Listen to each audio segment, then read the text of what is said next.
Good evening, Pathways Patriots. My name is Miss Simmer, and I am going to be reading to you one of my favorite stories called The True Story of the Three Little Pigs by A. Wolfe. It's told by John Scieszka and illustrated by Lane Smith. You know what I love about this book? There's always two sides to every story.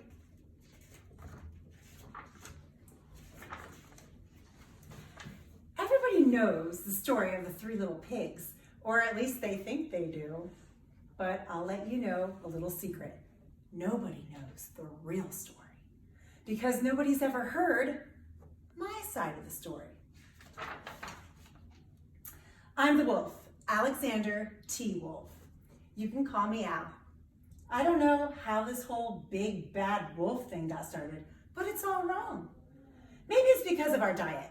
Hey, it's not my fault wolves eat cute little animals like bunnies and sheep and pigs. That's just the way we are. If cheeseburgers were cute, folks would probably think that you were big and bad too.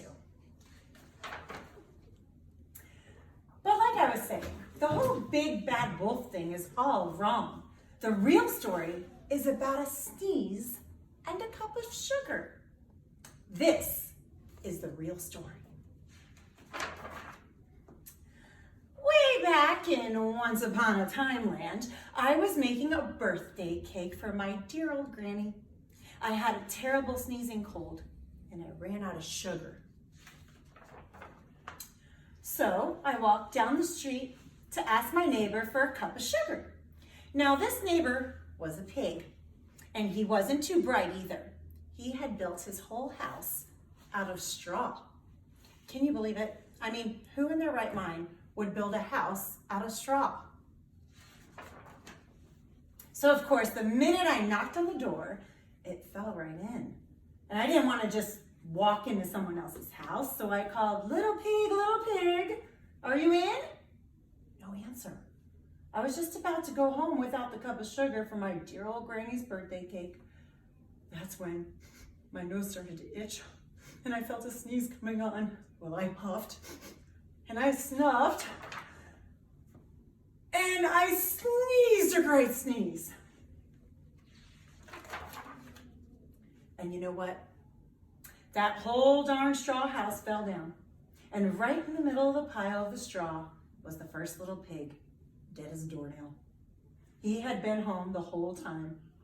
It seemed like such a shame leaving such a perfectly good ham dinner laying there in the straw, so I ate him up. Think of it as a big cheeseburger just laying there.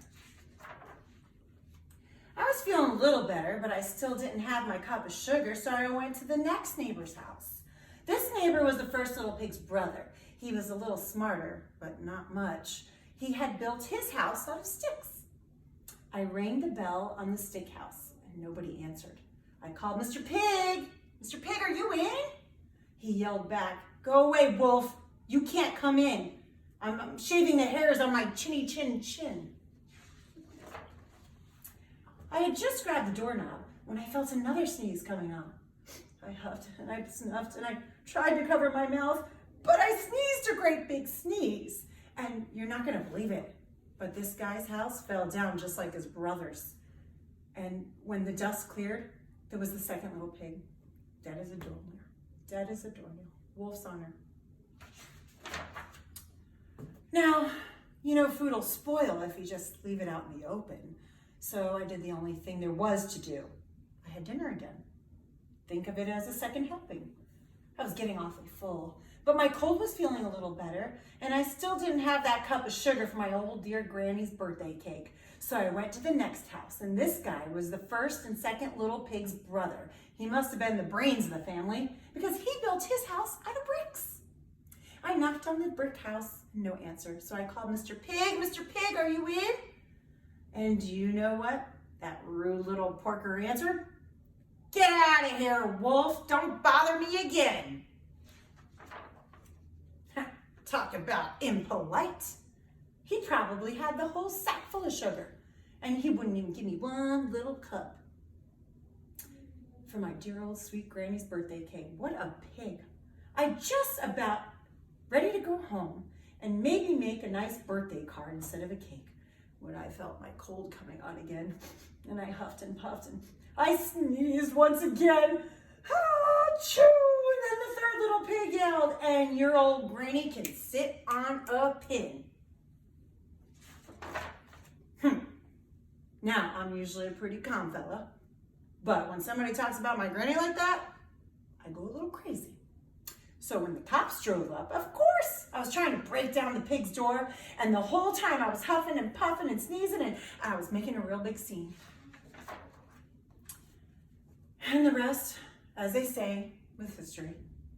The news reporters found out about the 2 pigs I had for dinner, and they figured a sick guy going to borrow a cup of sugar didn't sound very exciting, so they jazzed up the whole story with all that huffing and puffing and blowing the house down, and they made me the big bad wolf. And that's it. That's the real story. I was framed. But maybe you can lend me a cup of sugar. And that's it. That's the story of the true story of the 3 little pigs. Hope you enjoyed my story. Have a great night. Bye, guys.